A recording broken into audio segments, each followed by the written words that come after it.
What's going on, y'all? It is GreatConvo Media. It is your man, AG. Thanks for being here today. And today we are introducing more family members. It is the GreatConvo Media family of shows. Today we have an exciting show that is bringing you everything and all things criminal justice reform. We're so happy to have these two amazing practitioners here with us today. And they are the hosts of the 5th podcast. Alicia James, Marcus Hodges, how are you, man? And great. How are you? I'm fantastic, man. I'm so glad to have you guys on. We are excited about your podcast. First, tell us a little bit about who you are and what makes you two qualified to host a podcast called the 5th podcast. Well, I'll go Alicia, first. go first, please. Yeah. I'll go first. So I've been in the industry now for over 17 years.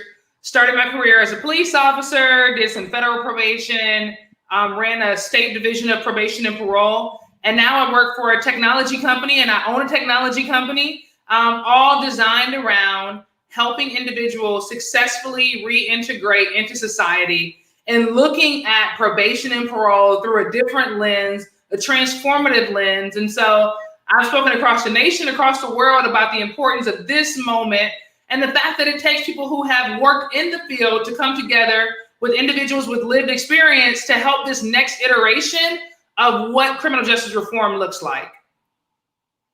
Marcus? Hey, Marcus Hodges, 29 years in the field of corrections. Started back in 1992 as a rehabilitation counselor in the lovely Virginia Department of Corrections and worked my way all the way up to where I was a chief probation and parole officer. I was a regional administrator, had an opportunity to work for the National Institute of Corrections. Had many jobs and many hats. And it wasn't because I couldn't keep a job. I have always been this guy that I think we can improve our outcomes in the criminal justice field.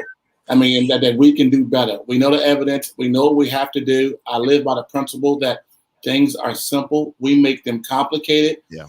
So currently I'm a practitioner working for the federal government, and I still have that intrinsic belief that people can change and we can improve people's lives. So this whole notion of criminal justice transformation, it hits to my heart. It hits to something that I've always wanted to do because this work is a calling, is about having an impact. And I'm very fortunate to have a partner in Alicia James who shares that same vision, has that same passion. So we're just really trying to empower practitioners for what they control. Let's make this thing happen.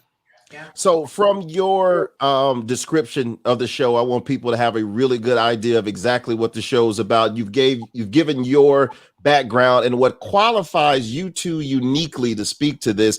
But your description on our website, GreatConvo.com, is that the 5th podcast explores the criminal justice system from arrest to post-release. You're 5 shows in right now. Of course, we got a chance to know who you are in the first episode. You've brought on some amazing guests that we'll talk about here in a few minutes. So in this journey from practitioner to now podcast host, what made you all need to spread this information? What created this unique space for you in the podcast space for you to now want to speak on what you've been experiencing over the past several years? Alicia, let's start with you. Yeah, I feel like how could we not, right? It is our responsibility. Marcus and I, we speak all the time to individuals about now is the time. And it has been for several years, right? This issue of needing reformation or transformation in the criminal justice system, this is not new. But I think it is now a bipartisan effort, no matter where you stand politically, religiously, usually. I mean, nothing, there are no constraints that stop individuals from coming together and saying, okay, it is time to have this conversation in a meaningful way. And I think the 5th podcast, essentially, we are bringing the platform to our listeners to say, here's an insider's perspective. As individuals who have worked in state, federal, local government, here's what we see from the inside out. And I think together with that community, man, we can have some amazing transformation. Agreed. Marcus? Hey, I agree with that 100%. I mean, everybody knows that this whole notion of criminal justice reform is bipartisan. Everybody's looking at how we can transform the criminal justice system to improve outcomes. We know that. We look at the race disparities in the corrections industry. We know that. But it takes the people inside to affect this change. And the practitioners that you'll talk about, they've already been on this change cycle. They've already done some things that have really impacted the system. But one thing about in the system, we don't talk about our successes. We focus on the failures. The media hits the failures. You see all the things that are going wrong. We don't get an opportunity to say, yeah, we might have missed a step here, but what are the successes that we're having? So this whole notion of empowering practitioners to lead the change effort. Not saying we're doing it alone, because collaboration is huge. You need a lot of people involved in this process. But the main thing is, how can we empower people doing the job every single day to continue to make those steps towards transformation? So this is a unique time in America, a unique time for us all to be here and to see. This may be a conversation that I'm not sure would have been as easy to have 4 or 5 years ago as it is in 2021. Heck, really, you can say 18 months ago almost than it is right now. Talk about, some of the some of the guests that you've had on the show, other practitioners that have had a lot of experience doing some of the things that you've done and really putting some things in place that you would like to see this institution of criminal justice reform go to. So, for instance, your first guest, Veronica Cunningham, an amazing woman. And she said something that was really cool. She said, activists must learn to listen to the practitioners. Talk about how important that statement, that's what just really, I was wild. Like, I don't know how much that you see them on CNN, you listen to them on the radio, but you're like, how much of this do the people on the streets actually do, the people actually doing the policing feel is actually what's causing this? Yeah. I think feet the street, boots on the ground. Typically, those individuals who are doing this work every single day have a great perspective of the things that are going right, excuse me, and the things that are going wrong.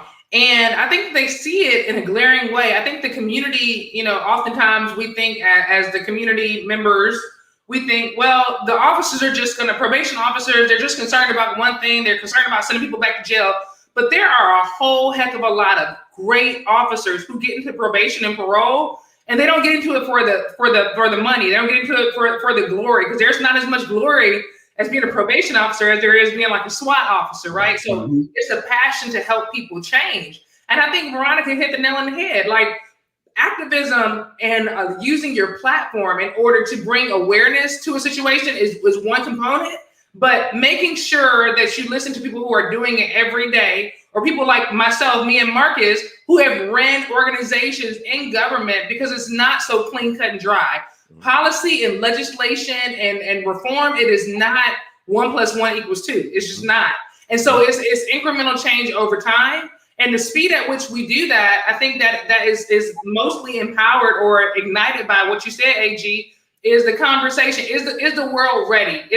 Are we ready as a people, as a human race, to say we have to do this better? And I think that's unfortunately it takes tragedy a lot of times to get everybody to stop, look, and listen, and to actually say, okay, this is the other thing that they have to realize, that it is the practitioners that are able to, in real time, have to react to what's happening on the streets. And a lot of times those that are in the studios and those that are in the legislature, they're reacting, to your point, Alicia, second and third hand, or way after these things actually happen. And Marcus, they don't understand that there's a disconnect between what they're trying to legislate oftentimes and the people that are on the ground in real time. Here's the great thing about this podcast. You're right on. So not only you hear me talk about empowering, but also to educate. When people think about the system, they don't realize that criminal justice is a system. I mean, it doesn't just start at arrest. It actually starts at a police stop. There's an interaction there. And then there's all kind of things throughout along the way. I mean, we have data that will show you straight up that we'll even talk about, from that point of a stop, how it can lead to incarceration just from a police making a stop. Yeah. And so when you talk about transformation, people want to talk about defund the police, and they look at transformation only through one lens. And what we're trying to show them through all our practitioners who we interviewed is that this is an entire system. And then we're going to try, and that's why people say reform. I kick the word reform out. I say transform the system so we can get better outcomes. Everybody doesn't need to be in the criminal justice system. There are people who need to be there, but everybody don't need to be there. And the second thing that gets back to Alicia's point is this: boots on ground. everyday practitioners who at times feel that they don't have the authority or the power. They feel powerless. We're trying to show them that they're the most powerful piece here. That interaction that a law enforcement has at a stop, the interaction a probation and parole officer has at a visit, those interactions are powerful and can affect change if we do it right.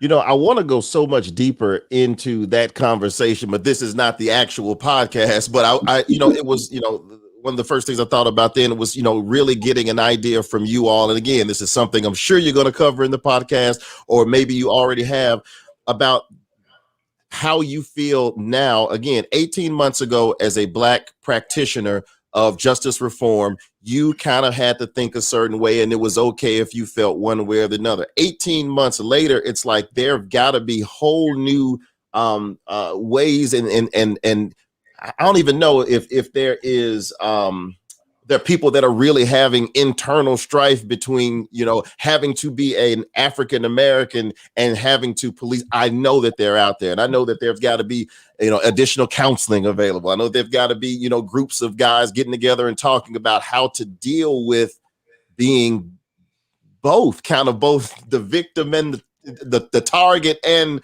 the one. I don't even know how to say it. You know what I mean? Like it's literally. I know I get what you're saying, but I got to tell you this: for those who work in the system, this didn't start for us 18 months ago. Right. I mean, Miss James, 25 years in, me 20. We've been seeing this for the longest time. So for the person not in the system, they got riled up 18 months ago. Right. I've been riled up for 29 years. Right. And again, having tragedy to be the reason why you bring some of these things. Yeah, go ahead. Well, it was, and I wouldn't even say tragedy. There's tragedy that happens every single day in city over city across America, town over town.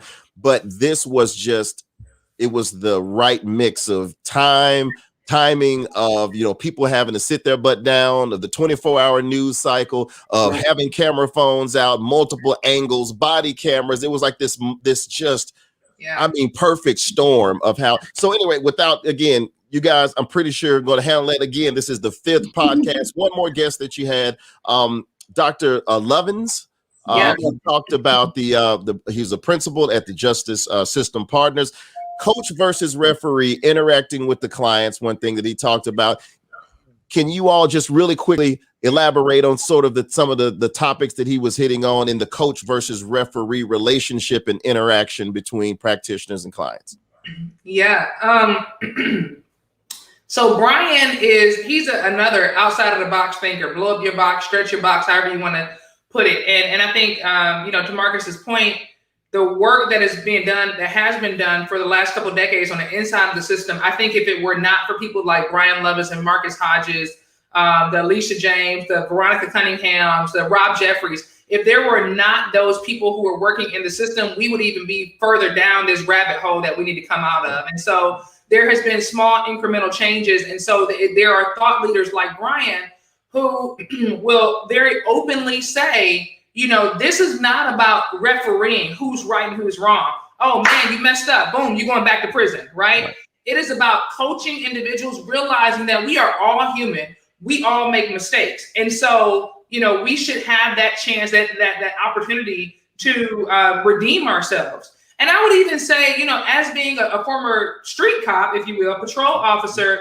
like the function of policing in America, like that conversation, police reform and the criminal justice system as the end part, probation, parole, that reform, like they're like first cousins, but we have to have like some very intense conversation about each one of them, because you're right, AG. I think being an African-American female serving in a Southern police agency for 7 years gave me tremendous insight on what it feels like to be African-American and serve in those ranks, and kind of the dichotomy sometimes, and sometimes the cultural nuances where, sometimes it really helped me do my job. Mm-hmm. But in the probation realm, it's similar, but most of the time probation officers look like Marcus Hodges. They're suited. And so they're not as much of an open, blatant target, if you will. Mm-hmm. So the role is different depending on, the practitioner, depending on the system.